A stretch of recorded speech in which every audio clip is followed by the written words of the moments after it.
The Sherpa Screening Room is a presentation of podcast picks with Jim the Podcast Sherpa. These are episodes featuring interviews with artists and creators from various fields. Coincidentally, when the Sherpa tries to be entertaining, afterwards, he gets abandoned in various fields. Coming to you from Sherpa Chalet in beautiful downtown Mount Podcastia, it's time for entertainment interviews in the Sherpa Screening Room. Grab an aisle seat and a bucket of popcorn, but don't crunch too loud or you'll miss the show. Now, here's your host, Jim, the Podcast Sherpa.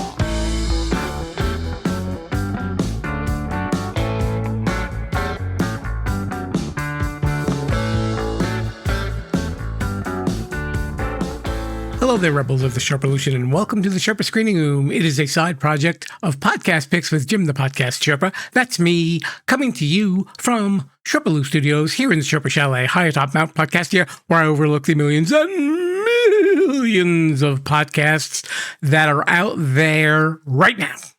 And even back then, they're all there. This is where we get to speak to the creators, the writers, the actors, the dancers, the singers, and so on. People who don't necessarily have a podcast, but they've got a story, and we get to talk to them and hear their story. The guest that we have this week, his name is Jason Norman. He co-wrote a book with John Hinckley Jr. called John Hinckley Jr., Who I Really Am. Now, for those of you who may not know who John Hinckley Jr. is, in March of 1981, John Hinckley Jr. shot then President Ronald Reagan, his press secretary Jim Brady, and several others. He was found not guilty by reason of insanity. He was institutionalized, and he had remained there for about 40 years and was released unconditionally in 2022.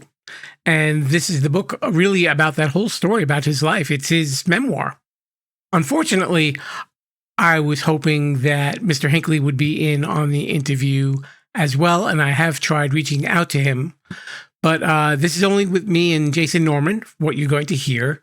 I've read the book, actually. It's kind of dark. It starts off really dark and gets darker, to be honest with you. And hopefully there's a light for him at the end of the tunnel. He's got a lot of interesting things to say, and you really get a look into what was going on in his mind. I mean, the man definitely had some psychological problems before the attempted assassination on President Reagan. So this wasn't just a spur-of-the-moment thing. This was something that was building up. And the book really goes into why he did it and his obsession with actress Jodie Foster back then, and how he's changed in the time that he was institutionalized to now being released unconditionally. I didn't know this, but he has a YouTube channel where he features a lot of his own music. I know he was very determined to get into the music business when he was younger. That was a big factor in the book. But yeah, he's still doing that today. He lives a relatively secluded life. He still does communicate online and social media, and he actually talks about that in the book as well. It's a different kind of read. It's definitely not the type of memoir that you would probably be used to if you read people's memoirs. I got through it, and it was very... I don't know how I felt when I was done reading it. You know, you may have your own opinion of John Hinckley Jr., but he, in this book, does not make himself look like a hero at all. He's a person who realizes what he did, and he realizes that he's going to have to live with this the rest of his life. So I guess he's just trying to move on with his life and not cause a lot of trouble and just kind of stay out of the limelight for the meantime, which is ironic because this was part of the reason why he wanted to shoot President Reagan. But anyway, I got to spend a little time with Jason Norman, who was his co-author, and we talked about the process of writing the book, and he answered some of the questions that I was hoping to ask John Hinckley Jr. himself. But as I said, unfortunately, he wasn't unavailable. He didn't respond to my request for a Zoom meeting. I did send him another email, and hopefully in the near future, he will want to sit down and talk. And that would be an interview I'd definitely be looking forward to having, just to hear his perspective on really a piece of American history, you know, even though it was a very dark day in our country's history. So anyway, I guess we will head on down into the Sherpa Screening Room, and you can hear my conversation with author Jason Norman. Hello there, Rebels. We are here in the Sherpa Screening Room. My guest today is in the state of Virginia, I believe. His name is Jason Norman, and he has written a book with John Hinckley Jr., and the book is called Who I Really Am, which just was recently released. And for those of you who are unfamiliar with Mr. Hinckley, he was the person who assassinated President Ronald Reagan in March of 1980 and wounded several others. He was institutionalized after having been found not guilty by reason of insanity. He was released unconditionally in 2022, and he's now out with this new book. So, Jason, welcome to the show. Appreciate you having me. Now, it was interesting because when I got the invite to do this interview, the first thing that was in my mind was I'm talking to the, maybe I'll be talking to the person who shot a president. And then I realized, with the hundreds of shows that I've done, that's not how I treat my guests. I feel that podcasts are a way of telling stories. And obviously, Mr. Hinckley has a story that, you've sat down and written with him. So, I really had to kind of change my mindset in doing this interview. And I was curious, did you have any, maybe preconceived notions before you started writing this book? Well, I won't say preconceived notions. I mean, obviously, I wanted to tell more about him than everyone knows. I mean, obviously, it's common knowledge. He tried to kill a president. As to why he tried to it.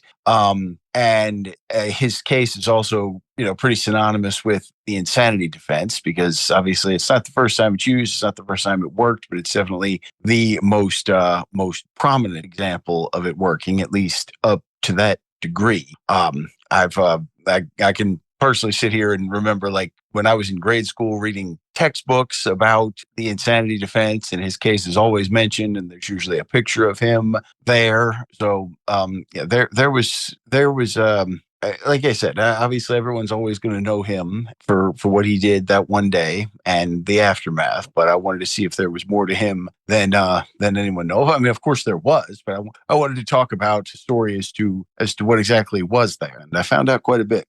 So how did the collaboration come together? Did you reach out to him? Did he reach out to you? How did that work out? I reached out to him. I believe it was on Twitter. He's been on Twitter pretty regularly no, it's not Twitter anymore. It's X now, or whatever Right. that thing is. Yeah, he's been on there pretty regularly for a couple of years. And I tried to reach out to him for a while. I believe I started reaching out for him almost a year ago, actually. And first he didn't respond, and then he responded and told me that he didn't want to go anywhere until we found a publisher. And I went to one publisher, a publisher that I'd put out a few books for already. Mm-hmm. And because, I thought that they would want to do it, and they said no. And then I went to Wild Blue Press. They agreed, I won't say instantly, but relatively quickly. Right. As soon as I finalized something with them, he agreed, and we got things going. Okay. So, having written like several other books, Mm-hmm. and I know a lot of them were about acting. Is that correct? And in the movies and stuff like that? Those were my first few books, yes. Right. So, I mean, this is, a real big change for you to, approach a subject like this. Certainly is. So, when I was reading the book, the way that I felt about it was, it was, I don't know if anybody's used this phrase before, and I'm not trying to coin a phrase, kind of like a literary eclipse, in the story of Mr.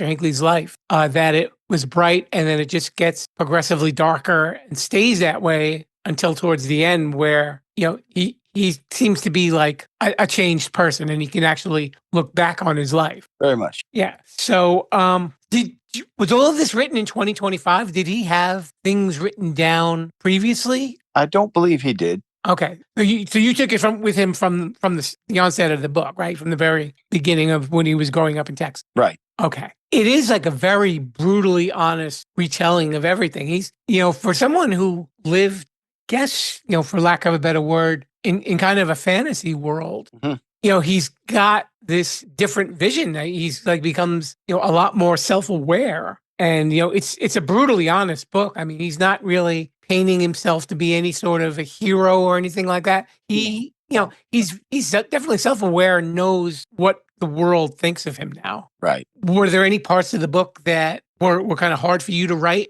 Well, I mean, of course, it was very difficult for me to get inside the head of a person. Well, to write from inside the head of a person who had done it and why he had done it. As to why it was difficult about how much mental illness truly had taken him over, and how much he how much he believed in the world he created. So yeah, it was a little. I mean, of course, it's uncomfortable not just saying it, but having to put yourself in that situation and write it in that regard. Right. So yes, writing about of course, writing about the assassination, writing about the aftermath, writing about things that happened to him in his life before that, like when he almost committed suicide at the place where John Lennon was killed, when he planned to go after President Carter. There was quite a bit that it was tough to get my own mindset in that regard. In the beginning of the book, even up to like a really certain point, there are a lot of his writings in there as well. We should tell the listeners. Yeah. And it's almost kind of unnerving to read them because it's weird because he has a very negative view of himself. Yes. He definitely had he definitely went through several periods of very dark depression before and after the killing. I mean, he had a college career that didn't work out. He had a music career that didn't work out. Things tended not to go his way like they did with certain other people, like especially certain members of his family. So he definitely went through some dark periods before and after. Yeah. And you notice like a change in actually the book itself from the point where he's in St. Elizabeth getting the help that he needs. Mm-hmm. And even, I don't know, in a sense, the prose almost changes a little bit too. I guess maybe because he's not going back and forth to what's racing in his mind. He's telling more of the story and saying, well, I'm doing this now and I'm putting in the work and I'm not trying to do that. And I'm not really thinking about Jodie Foster anymore. Right. When he's like telling you about like that his mind process is, for like the earlier part of the book, like you said, some of that is, kind of hard to absorb because, you're not experiencing it, but he has been. It's just an interesting transformation throughout the book by really witnessing his thought process. It's weird that he calls it a memoir because it's almost like you're kind of watching what happens to his soul. Right. I mean, he definitely he had brightened up. I don't want to say very quickly when he was at St. Elizabeth's. It didn't happen right away. After the assassination attempt, and for some time afterwards, all the way up through the trial, and his family was as surprised as anyone when he was acquitted. But I don't think it took as long for him to find some mental clarity as people believed. I mean, he and I both are under the impression that if the circumstances had been different, if he had like shot someone other than the president, I mean, if he had just shot some random person and been acquitted from reason of insanity because of that, he would have probably been out much sooner. Right. He would have. He talks about how other people were at St. Elizabeth's who did, well, if not necessarily more visible things than him, in his mind, just as bad as like people who actually did commit horrible, violent murder, barbaric crimes, were in and out before he was. And yeah, his mind, I think, healed up to the point that he could have been released sooner than he was. But obviously, everyone was very iffy about being too lenient with someone who almost killed the president.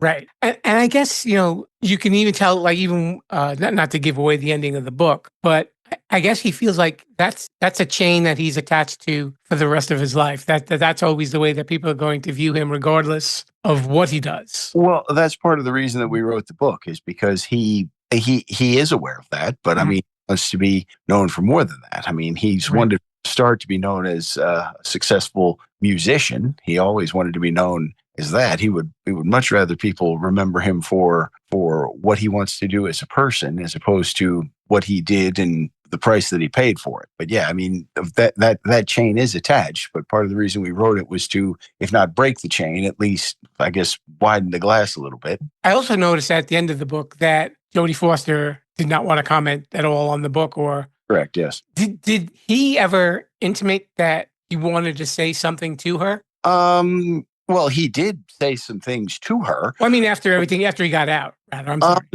I don't recall offhand if he wanted to do that. He definitely said he would love to personally apologize to the Reagan family, but that's not going to happen. I don't recall offhand if he said that he wanted to apologize to Foster herself. He was pretty much over her by the late 80s. Yeah, in less than a decade after the Reagan attempt, he had gotten over his fixation on Jodie Foster. But I don't recall if he said that he wanted to speak with her. Now, I had to try to contact her people because he obviously you can't write this book without reaching out. Obviously, I was not surprised when they didn't respond. And Jodie Foster has never really spoken too much about this one way or the other, so I didn't expect her to open up to me. But of course, I had to try. Right. And I think the last that she really spoke of it was probably at his trial, and then maybe to the media at some other point, where I'm sure it probably gets brought up, for quite a period of time. Well, it definitely got brought up after he was every time he got a new privilege, and of course when he was fully released, it certainly got brought up. But she's never really spent too much time with it, which I understand. Yeah, of course. I mean, you can't dictate how people are going to feel after an incident like this, obviously. And it was interesting that, you brought up that President Reagan actually forgave him. And he said, I hope he gets the help that he needs. Yeah. And actually his son actually echoed those sentiments as well, even though his daughter really just felt that, no, he's just working the system. He's, right. He just kind of skated around it. There's really no way around that. And especially when you think about it, there aren't too many people who tried to assassinate the president that are still alive right now. Can't think of any. Yeah, exactly. I was kind of running through my mind, and most of them, I guess, were killed. Well, Oswald and Booth were killed, and I know the guy who killed President McKinley was he was executed, and I believe the guy who tried to kill who killed President Garfield, I believe he was assassinated too. He was let's see, Leon Chagaz tried to kill McKinley. I believe he was assassinated. He was executed. The guy who killed Charles Gittiu. Gittiu was the guy that killed President Garfield. I believe he was killed too. He was executed too. And the guy who killed RFK, Sirhan, I don't think he'll ever get out of jail. But and then the two women that tried to kill Gerald Ford, they were found guilty, but I believe they've both been released. So yeah, I believe Hinckley was the only one who stood trial and didn't go to jail for it. Right. And even though the person that shot President Trump before the election, right, was killed also. Well, he was killed right there, right? Right. And of course, the person that killed Charlie Kirk, we'll see what happens with him. Right. Did John say that there was a point when he was in the institution that everything became clear, or it was just kind of like a gradual, I guess, defogging of his psychosis? It was gradual. Big part of it was meeting a new female friend while he was locked away. Yeah, I believe he said something like he was spending a lot of time with his lady friend, and one day he just realized that he hadn't even thought about Jodie for weeks or months. So yeah, there was not a moment of clarity, but it just wore away. And then he basically said, you know what? I haven't even considered that forever, and I'm surprised about that. And that was a big turning point for him. I mean, nothing, I believe spending time, I mean, the treatment that he received, obviously, and finding love himself were two big reasons why for mental clarity for him. Right. And especially the latter part of the book, he's forming relationships where that first part, leading up to the assassination, Mhm. he really doesn't reference anybody. Right. It's just like him and his thoughts, Mhm. if nothing else. And Right. that's where you can really notice the change, I guess. That's probably also the point in the book too, when, like I had mentioned earlier, the inner workings of his mind kind of disappear. He's just talking like almost in the present or in the recent past, like people would be recounting a story, as opposed to, well, this is when my brain was thinking when all of this happened, and why didn't I do this and why didn't I do that? He's not second guessing himself. No, not really. Not really. Do you think he's just going to live like a life of solace? I mean, I know he's on social media, Mhm. but apart from that, I mean, it kind of seemed that way when I was reading it, that, like he says, I don't really engage a lot of people in conversation. I just kind of live my life. Mhm. Mhm. Well, he still is trying to resurrect his music career. Mhm. He keeps trying to get gigs, and sometimes they say no, and sometimes they say yes, and then turn him down at the last second. That's happened to him a lot of times. He tried to open up a music store, and that was in the works, but that ended before it could get anywhere too. Yeah, as a person, I think he's okay with living, a very quiet lifestyle, but he definitely still dreams of getting on a stage one day at a place and entertaining people with his music career. I'm surprised that he didn't look back on that differently after all of that. I mean, in the beginning, he talks about, imagining himself as this big rock star when Right. he hadn't really, garnered any sort of a following. He hadn't recorded any music. Right. And like he and his friend went backstage to see the Rolling Stones, and they were caught. And it was like he didn't really know what to say. He was hoping to say, maybe meet up with Mick Jagger. Mhm. Obviously, that never happened. Right. Like it's funny when like he faces that fantasy, it all of a sudden kind of dwindles. Even with like meeting Jodie Foster as well. Like the first time he sees her, he asks her, "Where's the library?" Right. And and he just loses his nerve where, he was living a life of fantasy where he was saying like, "Oh, I'm going to kill the president, and maybe I'll be president and she'll be my first lady." And Right. it's an interesting contradiction. Yes. Well, I mean, like I said, he was always known for. I mean, after he killed the president, obviously the press was like desperately trying to find people who knew him and people who grew up with him and everything else. But yeah, I mean, he always was a pretty introverted person. Mhm. But I think he, like a lot of people, would really seize the music scene as a way to, really unleash the outgoing person, the one who can really emerge when when one is up on stage performing and having dozens, hundreds of people pay attention to him and cheer for him and everything. Yeah. That's true. And even like, it's funny. I mean, he kind of has like a fascination with assassins, but when he talks about Mark David Chapman, who really almost did kind of the same thing that Yep. he did, that he, shooting someone because they wanted to be famous. Yeah. He just said, no, he's got an issue with that. Even the gentleman that claimed that he was going to finish John's work. Right. Yeah. He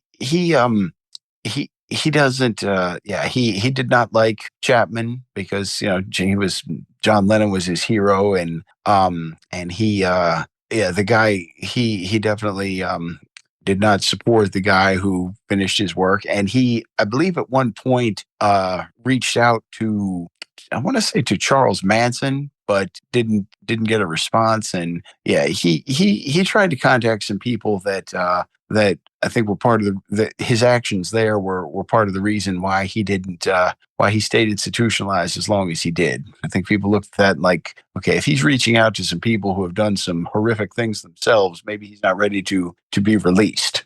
Not really realizing the seriousness of his actions. Like, I guess it kind of came across like that. Right. All right. So if anybody wants to find out more about you and check out some of your other works, is there any place that they can go? Well, I have a website.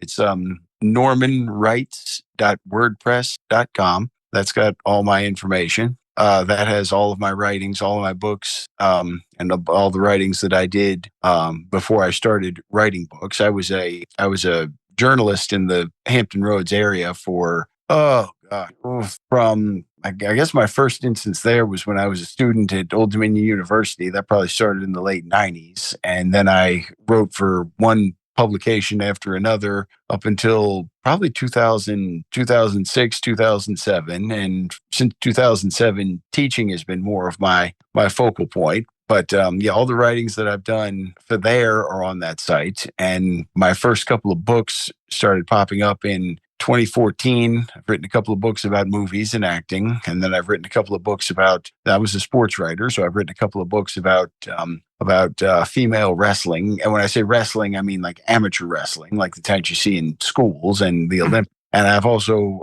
ghostwritten a couple of autobiographies of professional wrestling, which has always been an interest of mine. And now this. And hopefully I'll be churning out a couple of more in the coming years.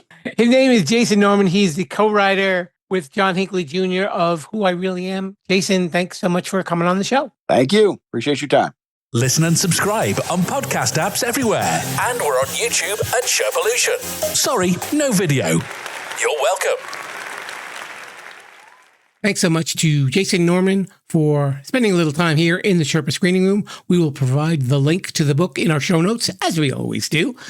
And if you're listening to this in real time, the holidays are coming up. And if you do celebrate Christmas and all that fun stuff, I'm going to give you a link as well to my Spotify music page where you can hear a whole bunch of holiday music if you are so interested. Just to liven up your Christmas party maybe, or even if you're just kind of hanging out and having some drinks, being careful and enjoying some Christmas cookies or whatever it is that you may enjoy at this time of year. Whatever holiday you are celebrating, I hope that you have a happy one and that we will all be together in 2026. And before we go, I just wanted to share some good news with you. As you know, this podcast is available on podcast apps all over the place. As I always say, I got an email from the folks over at Good Pods. They said that Podcast Picks with Jim the Podcast Sherpa is number 81 in the top 100 indie performing arts all-time chart. Not only that, it's number 7 in the top 100 indie criminal all-time chart and number 35 in the top 100 criminal all-time chart. That's because of True Crime Screening Room, not because of some various deeds that I committed. We'll discuss those another time. But anyway, I wanted to say thank you so much to Good Pods, and thank you so much to those of you who are listening to me on Good Pods too. I really appreciate that. And you can hear the show on Good Pods and podcast apps all over the place, or our YouTube channel at Sherpa-lution, or on open.video. So that'll do it for me. The next 2 weeks, we will be hearing episodes of Sherpa Selects. I mean, we got a bunch of good ones. So come back and check them out, because if you haven't heard them the first time, they're going to sound even prettier the second time. So I leave you with a happy holidays. I will talk to you in 2026. And until that time, viva la Sherpa-lution. Thanks for listening to the Sherpa Screening Room. Don't forget to subscribe, rate, review, and share this podcast. I'm Mr. Bruce, and this has been a Sherpa-lu Studios production. Viva la Sherpa-lution!